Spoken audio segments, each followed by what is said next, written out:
दोस्तों तुसी देख रहे हो हसीन पंजाब टीवी तो मैं थोड़ा मेज़बान अमीर हमजा। दोस्तों सब तो पहले अपने चैनल हसीन पंजाब टीवी करो सबसक्राइब ते नाल ही लगे बैल आइकन का बटन दबाओ ताकि साड़ी हर नई आने वाली वीडियो साढ़े वीरां तक पहुँचे आसानी नाल ते वो वीडियो वेखो सब तो पहले। जिस तरह के तुहानू पता है हसीन पंजाब टीवी हर रोज़ खूबसूरत और अच्छे तो अच्छे जानवर लैके हाजिर होंदा है। कोशिश करी दी है कि अपने सबसक्राइबरां की डिमांड पूरी करिए।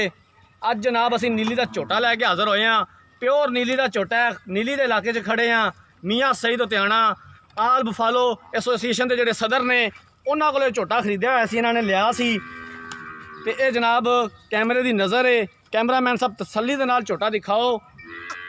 उस तो बाद मालका को पुछांगे इनके बारे की डिमांड करते हैं। मूँह किवें है? मूँह चोगा है। मूँह फड़ के विखाया जी। मूँह का मूँह जनाब चोगा है ते ठीक है जनाब। और चंगा जनाब ये सांड जड़ा ब्रीड वास्ते मियाँ सईद उतियाणा साहब के फार्म तो इन्होंने लिया सी। हुण ये जनाब सेल करना चाहते ने। किसी तारफ के मुहताज नहीं है। मियाँ सईद उतियाणा साहब आल बफालो एसोसीएशन के सदर ने। उन्होंने एक अपना नाम है पूरे पाकिस्तान दे विच।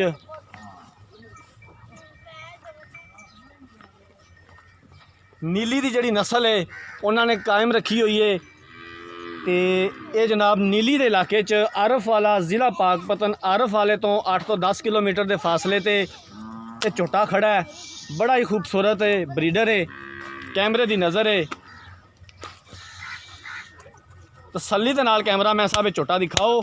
लेने देने मुकद्दर ने।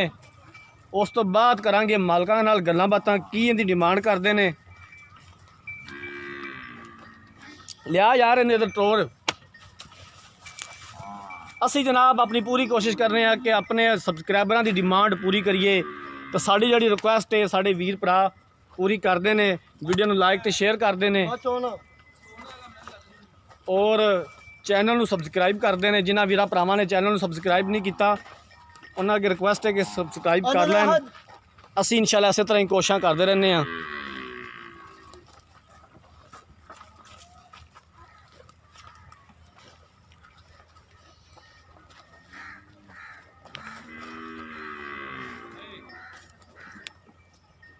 बाल्टी मंगा साले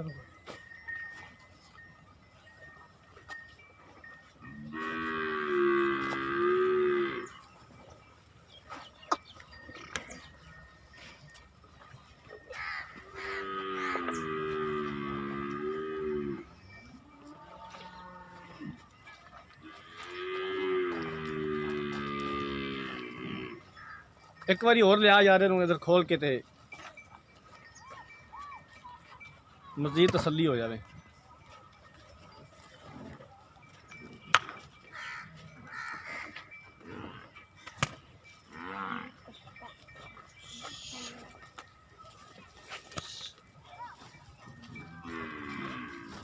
ठीक माशाल्लाह देखो भावें पूछ वलेट पे इंदिया वे। बिल्कुल बिल्कुल नीली की जी निशानी है। यार जो असी दस दिता है कि मियाँ सईद उतियाणा साहब के फार्म तो आया है तो फिर आपां नूं मजीद दसन की जरूरत नहीं थी। उन्होंने नाम ही काफ़ी है। पता है कि वो जनाब नीली की नस्ल है। उन्होंने कोल नीली के इलाके च ने। लो जनाब झोटा वेख लिया। हुण मालका को पुछने आ जाओ भाईजान उधर। अस्सलाम वालेकुम जी। की हाल है भाईजान? ठीक भाई। की नाम है तुहाडा? बिलाल। भाई बिलाल पहले तो दस कि ये जो मियाँ सईद उतियाणा साहब तो लिया वाकई उन्होंने को लिया? हाँ जी वाकई उनके तो लिया जी। उन्होंने डंगर माशाल्लाह 4-4 लाख 5-5 लाख के झोटे भी नहीं भी बिल्कुल उन्होंने को नस्ल मौजूद है और बहुत ही खूबसूरत उन्होंने को जानवर ने। खास नीली जी नीली नस्ल है वो मियाँ सईद उतियाणा साहब ने जी रखी हुई है पूरे जनाब है। उन्होंने एक नाम है अपना नाम है। हाँ जी तो ये झोटा मूँह चोगा चोगा जी। मजा मुजा करता है? हाँ जी फुल भावें दिहाड़ी 5 लोग की इनकी डिमांड करते किन्ने दे पैसे मंगते जी? इनका जी 2 लाख रुपया जी। 2 लाख रुपया? हाँ जी। ये झोटे का मुल मंगते पै जे? ये जी झोटा अल्लाह दे नाल जड़ा आन के उत्ते आन के वेखे दा जी वो वाकई आखे दा 2 दा ते 2 दा ले जाए जी। जे घट होया तो 2 लाख जो को प्यार मोहब्बत करोगे? करांदे जी वो जो कोई आया जी। चलो ठीक, मेहरबानी। ਲੋ ਜਨਾਬ ਮੂੰਹੋਂ ਚੁੱਕ ਗਿਆ, ਝੋਟਾ ਦਿਖਾ ਦਿੱਤਾ ਹੈ। 2 ਲੱਖ ਰੁਪਇਆ ਡਿਮਾਂਡ ਕੀਤੀ ਹੈ। ਪਿਆਰ ਮੁਹੱਬਤ ਕਰ ਲੈਣਗੇ। ਅਗਰ ਕਿਸੇ ਵੀਰ ਭਰਾ ਨੇ ਝੋਟਾ ਖਰੀਦਣਾ ਹੈ, ਸਾਡਾ ਰਾਬਤਾ ਨੰਬਰ 0312 612 2054। ਇਸੇ ਨੰਬਰ ਤੇ ਸਾਡੀ WhatsApp ਬਣੀ ਹੈ। ਸਕਰੀਨ ਦੇ ਉੱਪਰ ਵੀ ਨੰਬਰ ਲੱਗਿਆ ਹੈ। ਉਮੀਦ ਕਰਾਂਗੇ ਕਿ ਸਾਡੀ ਅੱਜ ਵਾਲੀ ਵੀਡੀਓ ਵੀਰਾਂ ਭਰਾਵਾਂ ਨੂੰ ਬੇਹੱਦ ਪਸੰਦ ਆਈ ਹੋਵੇਗੀ। ਅਗਰ ਸਾਡੀ ਅੱਜ ਵਾਲੀ ਵੀਡੀਓ ਪਸੰਦ ਆਈ ਹੈ, ਵੀਡੀਓ ਨੂੰ ਲਾਈਕ ਤੇ ਸ਼ੇਅਰ ਜ਼ਰੂਰ ਕਰਨਾ ਹੈ। ਅਗਲੀ ਵੀਡੀਓ ਤੱਕ ਆਪਣੇ ਮੇਜ਼ਬਾਨ ਅਮੀਰ ਰਮਜ਼ਾਨ ਨੇ ਦਿਓ ਇਜਾਜ਼ਤ। ਅੱਲਾਹ ਹਾਫਿਜ਼।